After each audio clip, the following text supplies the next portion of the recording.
Hoje você vai assistir um vídeo em comemoração aos 20 anos do Estatuto da Advocacia, promulgado no dia 4 de julho de 1994. O documentário, lançado pela OAB em julho de 2014, analisa a história, a relevância e a evolução do texto base para a instituição e os mais de 800 mil advogados que a compõem.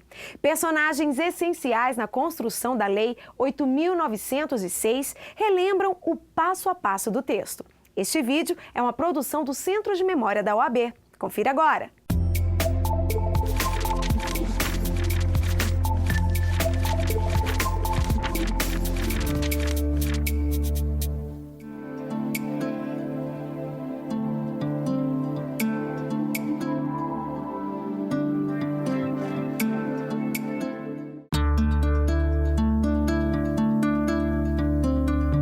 A necessidade de reformulação da lei de regência da advocacia no Brasil já se fazia sentir desde a década de 60. Logo depois de 5 ou 6 anos de entrar em vigor a antiga Lei 4.215, que era de abril de 64, e a advocacia sofreu uma tal transformação, uma tal metamorfose, que os estreitos limites disciplinares da Lei 4.215 já não eram suficientes para regulamentar satisfatoriamente essa atividade nobre e tão importante para a manutenção das instituições democráticas do país, que é a advocacia. O atual estatuto é uma das leis que teve uma participação democrática intensa, como poucas no Brasil. Ele resultou de sugestões que foram colhidas pela comissão elaboradora ao longo do ano de 1992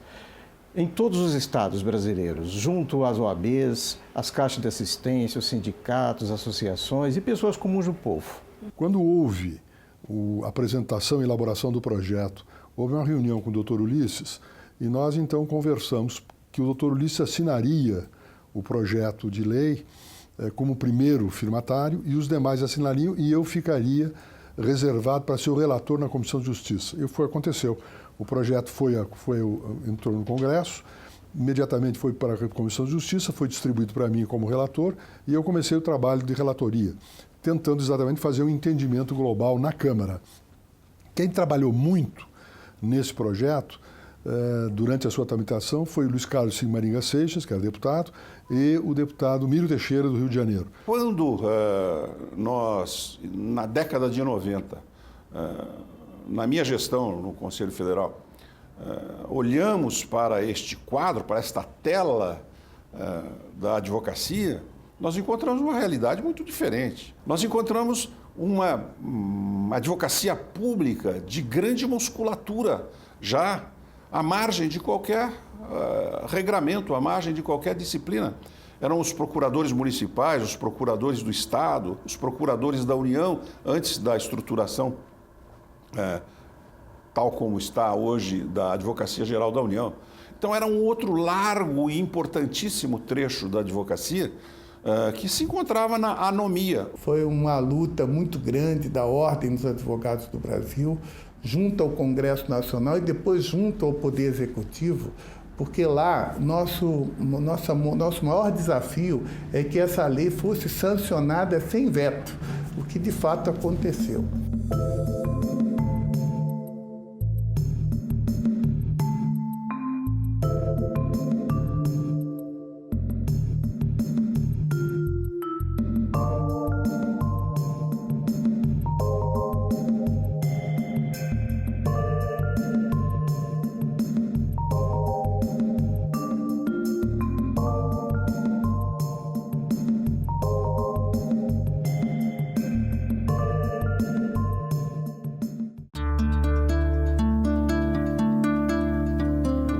O Estatuto, ele adota claramente a inserção da advocacia pública, do advogado empregado e de um modelo essencial e fundamental que deve ser preservado de sociedade de advogados como atividade meio e não como atividade fim, segundo o modelo que nós não devemos jamais adotar, o modelo anglo-saxônico, que é um modelo mercantilista. O grande compromisso da ordem era fazer com que fosse respeitada a independência técnica do profissional.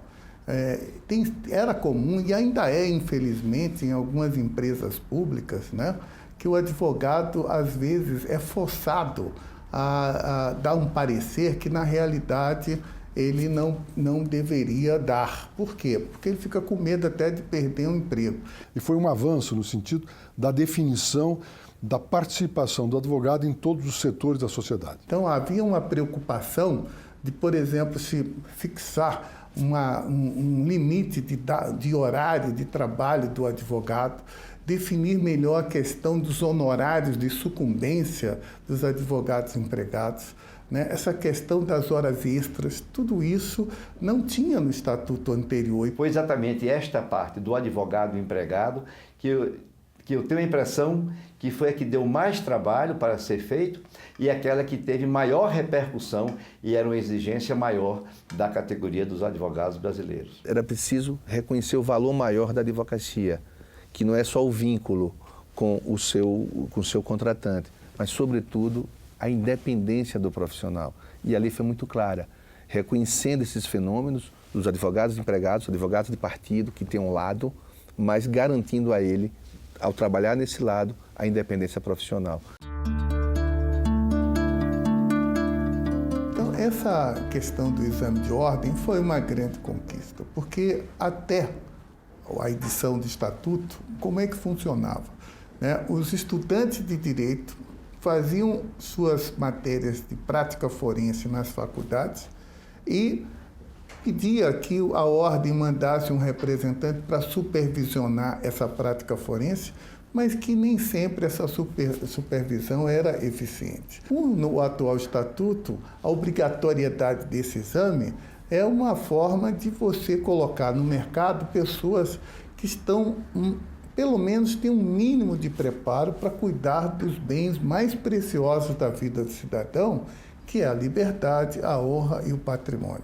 Com a positivação da exigência do exame de ordem no texto, no corpo permanente da Lei 8.906, de 4 de julho de 94, o que era, digamos assim, instituído através de atos administrativos, passou a ser uma exigência cogente, obrigatória, de observância indesviável, pela sua, digamos assim, obrigatoriedade imposta no texto do próprio Estatuto.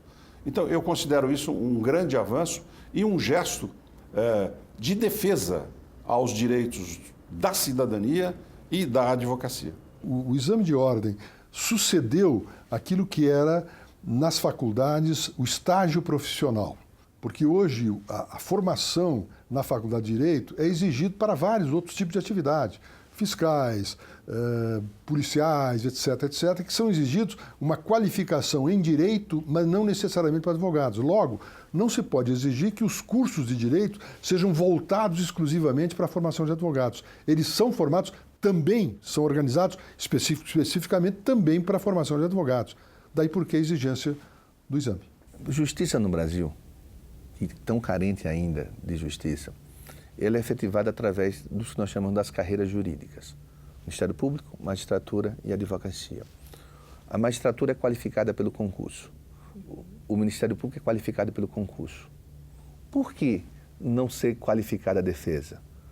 No sistema democrático, se a acusação é qualificada e a defesa é desqualificada, não há equilíbrio, não há paridade de armas na busca por justiça. O exame de ordem tem esse papel. Ele traz o equilíbrio pela qualificação de todas as profissões. Um não pode ser mais forte do que o outro. Se alguém tem que ser mais forte, é justamente o cidadão. Nós não podemos pensar a advocacia brasileira, no estado em que ela se encontra, sem um exame de ordem sério e obrigatório. E foi isso que exatamente nós colocamos na nossa lei e que vem sendo mantido, apesar de grandes trabalhos que são feitos, grandes interesses que são feitos, inclusive interesses comerciais, meramente mercantis, de retirar o nosso exame de ordem. A vocação dos advogados, sobremodo os advogados brasileiros, sempre foi realizar justiça dentro e fora dos tribunais, além dos tribunais. Portanto, entendo que o Estatuto resolveu, de certa forma, positivar esta atividade, este dever do advogado na nossa lei. Lá nós vamos encontrar vários dispositivos que dizem que o advogado tem que lutar pela justiça social, pela igualdade, contra a discriminação, em favor do aprimoramento da ordem jurídica, contra a tirania, contra os ataques ao Estado democrático de direito, e que ele é comprometido com a justiça social, com a isonomia dos cidadãos. Não é? Terminou prevalecendo nas discussões do Estatuto essa dúplice finalidade. Uma finalidade de defesa, prerrogativas de seleção e fiscalização da classe dos advogados e, ao mesmo tempo, essa inserção institucional da ordem na vida do país e que termina sendo um escoadouro das aspirações do povo, quando não sabe a quem recorrer e bate as portas da OAB na tentativa de levar adiante os seus pleitos. Claro, porque veja bem,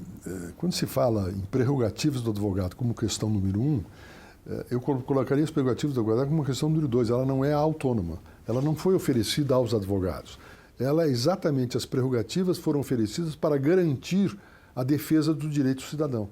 Sem as garantias, você não teria uma defesa do direito do cidadão. Então, as garantias e prerrogativas dos advogados não é algo corporativo, é algo necessário para o livre exercício da defesa dos interesses e direitos e da discussão clara na sociedade. Todas as garantias são justamente para reconhecer a importância do direito de defesa no sistema democrático. Então, efetivamente, isso demonstra que o Estatuto da OAB não é apenas a lei da advocacia, mas é, como eu disse ao presidente Itamar Franco, no ato em que ele sancionou esta lei 8.906, no dia 4 de julho de 1994, eu disse: presidente, a liberdade de fato sempre passou por Minas Gerais, neste país. Vossa Excelência acaba de sancionar não a lei da advocacia, mas a lei da cidadania, porque quem defende os direitos da cidadania é a advocacia.